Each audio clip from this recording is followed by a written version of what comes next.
The Lord be with you. and with your spirit. A reading from the Holy Gospel according to Matthew. Glory to you, O Lord. Jesus said to his disciples, "In praying, do not babble like the pagans, who think that they will be heard because of their many words. Do not be like them. Your Father knows what you need before you ask Him. This is how you to pray. Our Father, who art in heaven, hallowed be thy name.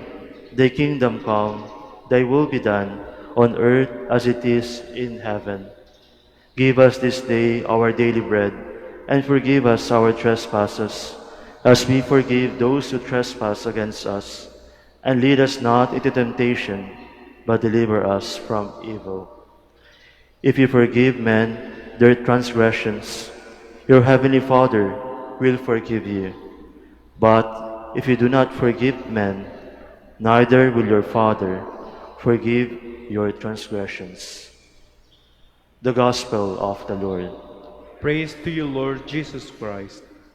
Please be seated.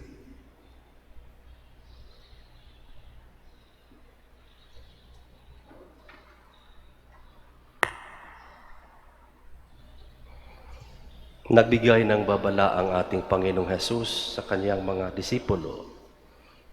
Huwag na huwag niyong gayahin ang mga pagano sa uri ng kanilang pagdarasal, sapagkat kahit na napakaraming salita ang kanilang binibigkas, wala pa rin itong mangyayaring maganda, sapagkat puro lamang salita at malayo pa rin sa Kanya ang kanilang mga puso. Sa halip, tinuruan ni Jesus ang kanyang pang-alagad kung paano magdasal ng totoo, kung paano magdasal ng tunay. Ang dasal na Ama namin ay isa sa pinakaunang dasal na ating natutunan sa ating katesismo nung tayo mga bata pa. Siguro noon, just for the sake of memorization, madali natin natutunan, lalo na pag ating kinakanta ang dasal na Ama namin. Ngunit hanggat tayo nagkakaisip, ay ating nakikita ang kahalagahan ng dasal na ito. Ika nga sinasabi, ang dasal na Ama namin is a complete formula. We praise God, we acknowledge His presence, His power, His love for us. And then we ask also for our daily bread, and we recognize our sinfulness, and we also try our best to forgive others. Diba't ito naman ang palaging tinuturo sa atin, na tayo'y kilalanin ang Diyos na siyang makapangyarihan, pinagmula ng lahat ng ating tinatamasa, mabuting bagay na ating inaangkin ngayon.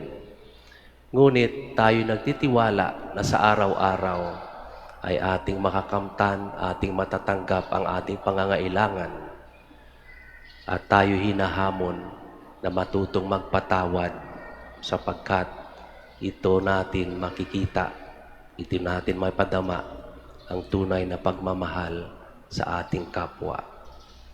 Madaling sabihin, ngunit napakahirap. Madaling i-memorize, madaling kantahin, ngunit kung ating siseryosohin, na araw-araw nating i-apply sa ating buhay, ay napakahirap din. Kaya nga, palagi nating kinikilala ang kapangyarihan ng Diyos. Ang kapangyarihan ng Diyos na siyang gagabay para sa ating lahat. Kaya sa tuwing misa, sa tuwing tayo nagdadasal ng rosaryo, sa tuwing tayo nagnonobena, ating dinadasal ang Ama namin. Nawa ay ating namnamin ang mga salita na ating binibigkas, sapagkat si Jesus mismo ang nagturo ng dasal na ito para sa ating lahat. Hindi kailangan na napakaraming nobinaryo. Hindi kailangan ng napakaraming salita. Ang importante ang nagmumula sa kaibuturan ng ating puso. at ang ating pagkilala sa Diyos na siyang makapangyarihan at tunay na nagmamahal sa ating lahat. Kaya't sa araw-araw ng ating buhay, patuloy tayong magdarasal, patuloy nating kilalanin ang Diyos, Diyos na mapagmahal.